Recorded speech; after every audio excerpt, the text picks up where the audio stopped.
तो question number 5 figure 6.20 हमें यहाँ पे दे रखा है। गिवन है DE पैरेलल OQ, यानी DE जो है OQ के पैरेलल है और DF पैरेलल OR, यहाँ से DF और OR पैरेलल हैं। ठीक है, हमें प्रूव करना है कि जो बेचारा हमारा थर्ड पेयर है लाइन का वो भी पैरेलल होगा।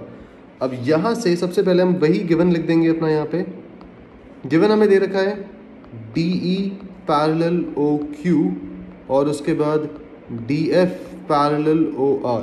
ठीक है, प्रूव क्या करना है हमें यहाँ पे? प्रूव करना है to prove EF parallel QR। Question बहुत सिंपल सा है। देन यहाँ से आएगा हमारा प्रूफ।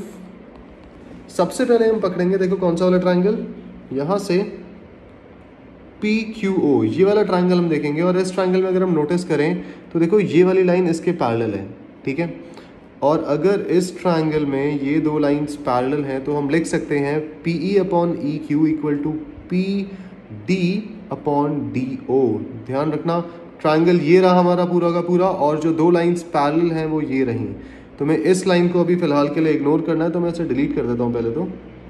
ठीक है, अब अगर समझ आए तो देखो ये दोनों पैरेलल है, this upon this equal to PD upon DO। इसको लिख लेते हैं। तो यहाँ से इन ट्राइंगल PQO की अगर हम बात करें, DE जो है पैरेलल है QO के, सो PE अपॉन EQ ये इक्वल हो जाएगा PD अपॉन DO के।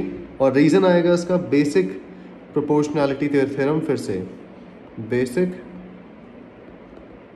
Proportionality theorem.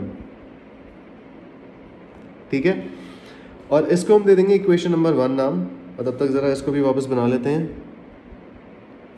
अब बात करते हैं ज़रा अपने दूसरे ट्राइंगल की, जो ये वाला ट्राइंगल होने वाला है हमारा। और यहाँ पर हमें दे रखे हैं ये दो साइड्स पैरेलल। तो फिर से अगर हम इसको हटा दें यहाँ से तो हमें क्लियर हो जाएगा कि PF upon FR equal to PD upon DO हो जाएगा इस ट्राइंगल में जब हम BPT या बेसिक प्रोपोर्शनैलिटी थ्योरम लगाएंगे, क्योंकि ये दो हमें पैरेलल दे रखे हैं। अब दोबारा से इन ट्राइंगल, अब कौन सा ट्राइंगल लेंगे हम? In triangle PRO, in triangle pro. हमें पता है कि जो DF है हमारा वो पैरेलल है OR के, जिसकी वजह से हम लिख सकते हैं PF upon FR equal to PD upon DO। ठीक है, रीज़न आएगा यहाँ पे हमारा वही से अगेन दोबारा से बेसिक प्रोपोर्शनैलिटी थ्योरम। और इसको हम लिख देंगे इक्वेशन नंबर 2, इसकी बना देंगे इक्वेशन नंबर 2। अब ज़रा ध्यान से अगर हम ध्यान से देखें तो इसको वापस बना लेते हैं पहले। तो भाई इन दोनों जो हमें मिली हैं यहाँ पे, दोनों जो हमें इक्वेशंस मिली हैं, इसमें PD अपॉन DO इक्वल आ रहा है और PE EQ equals to PF upon FR हो जाएगा। तो यहाँ से हम लिख सकते हैं फ्रॉम इक्वेशन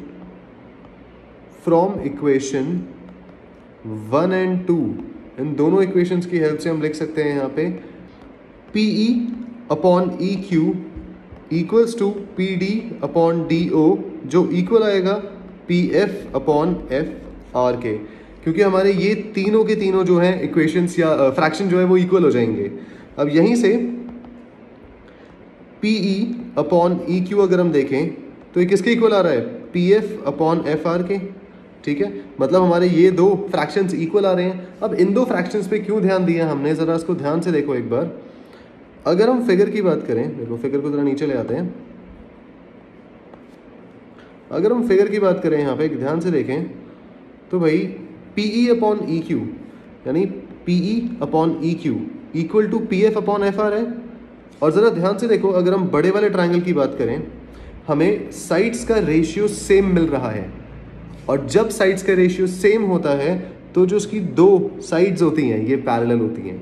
ठीक है, अब यहाँ पे अगर मैं इन दोनों को रब कर दूँ तो तुम्हें आइडिया लग जाएगा। इस पूरे डायग्राम को अगर मैं रब कर दूँ तो ऐसे आइडिया लग जाएगा। देखो PE अपॉन EQ जो है हमारा बेचारा, PE upon EQ equal to PF upon FR आ रहा है। तो यहाँ से हम कह सकते हैं कि EF और QR पैरेलल होंगे बाय कन्वर्स ऑफ BPT। ठीक है, बाय कन्वर्स ऑफ BPT। तो यहाँ से हम लिख देंगे हेंस EF ये भी पैरेलल हो जाएगा QR के, और इसका रीज़न आएगा converse of BPT। Converse of PPT यही कहता है कि अगर साइड्स का रेशियो इक्वल है तो लाइंस पैरेलल होंगी, और वही यहाँ पे हो भी रहा है। तो ये था हमारा क्वेश्चन नंबर 5। अब मिलते हैं 6th क्वेश्चन के साथ।